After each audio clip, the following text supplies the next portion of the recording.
పరమ పూజ్య రాధానాథ స్వామి వారు ప్రవచించిన అమృత బిందువుల శీర్షికలో ఈరోజు దీక్ష ఉద్దేశ్యం ఏమిటి అని వివరిస్తున్నారు. నారదముని లెక్కలేనంత మంది శిష్యులు కలిగి ఉన్నారు. వారిలో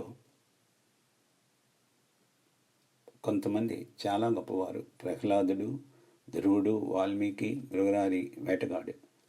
అటువంటి పరివర్తన. వాల్మీకి, మృగరారి దొంగలు, వేటగాళ్ళు చంపేవారు. ఒక విధంగా చెప్పాలంటే వాళ్ళ వ్యక్తిగతమైన ప్రయోజనానికే ఇతరులను పూర్తిగా పీడించే స్వభావం ఉన్నవాళ్ళు. మరియు సత్యాన్ని పరంపరలో నారదముని చెప్పడం వలన వారిలో పరివర్తన కలిగింది. లేదంటే వారి సహజ స్వభావం ఏమిటి? వాల్మీకి ముని చాలా శాంతంగా తయారయ్యారు. చిత్రకూట్లో నివసించేవారు.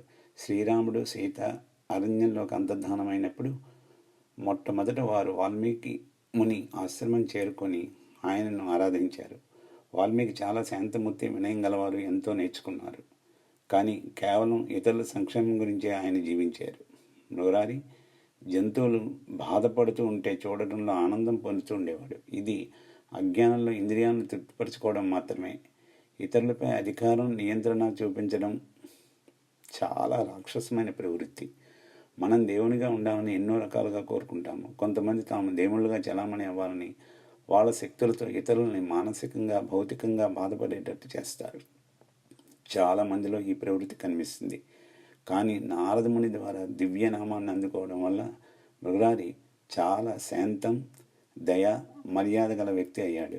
ఒక చిన్న చీమకు కూడా భౌతికమైన లేదా మానసికమైన అపరాధం చేయడు.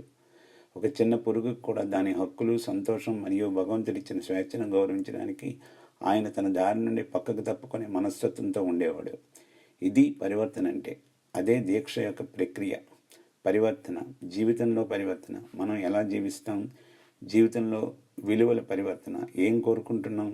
ఏది పవిత్రంగా పట్టుకుంటున్నాం? హృదయంలో పరివర్తన. భౌతిక తత్వం నుండి ఆధ్యాత్మికత, ఆనందించాలనే తపన నుండి సేవ చేయాలనే కోరిక. శ్రీల ప్రభుపాదులు వారు ఇది చాలా ముఖ్యమైన విషయంగా పరిగణించారు. ఇది జీవనంలో పరివర్తన.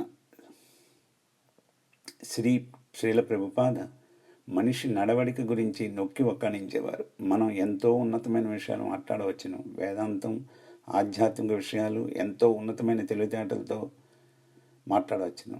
కానీ మంచి గుణం లేకుంటే ఈ ఆధ్యాత్మిక జ్ఞానం అనేది చాలా తక్కువ విలువగలది అవుతుంది. ఒక విలేకరి ప్రభుపాదుల వారిని, మీరు మీ శిష్యుల్ని ఎలా తెలుసుకుంటారు అని అడిగితే వారు సంపూర్ణమైన పురుషులు, స్త్రీలు అని చెప్పారు. అది ప్రభుపాదుల వారి సమాధానం.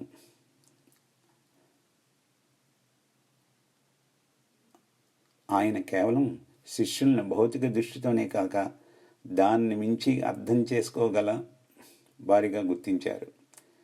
మృగరారి ఎంత సంపూర్ణమైన వ్యక్తి! తృణాదపి సునీచేన తరోరివ సహిష్ణున అమానిన మానదేన కీర్తనీయ సదాహరి అనేది నిజమైన సారం.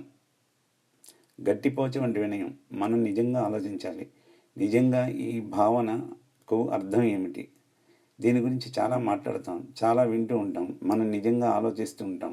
ఈ సూత్రాన్ని మన జీవితానికి ఎలా అన్వయించుకోవాలి? మనం ఒక గడ్డి పరక మాదిరిగా వినయంగా ఉండాలని, కానీ ఎవరైనా మన దగ్గరగా అడుగు వేస్తే ఎదురు తిరుగుతాం. వినయం. మహారాజు వారు నర్మగర్భంగా నవ్వుతారు. గడ్డిపోచ లాంటి వినయం. కృష్ణుడు నిన్ను పరీక్షిస్తాడు. నీ లోపల నుండి నిన్ను గమనిస్తూ ఉంటాడు. ఒక వృక్షానికి ఉండే ఓర్పు, ఎదుటివారికి ఎంతో మర్యాద ఇవ్వాలనే కోరిక, వారి నుండి బదులుగా ఏమీ ఆశించకుండా ఉండగల స్వభావం అలవరుచుకోగలిగితే అదే నిజమైన తెలివితేటలు గల స్థితి. ఇదే స్థితిలో నిజానికి దివ్యనామ జపం నిజాయితీ గల భావనతో చేయగలిగితే మనం స్థిరంగా జపం చేసుకోగలం.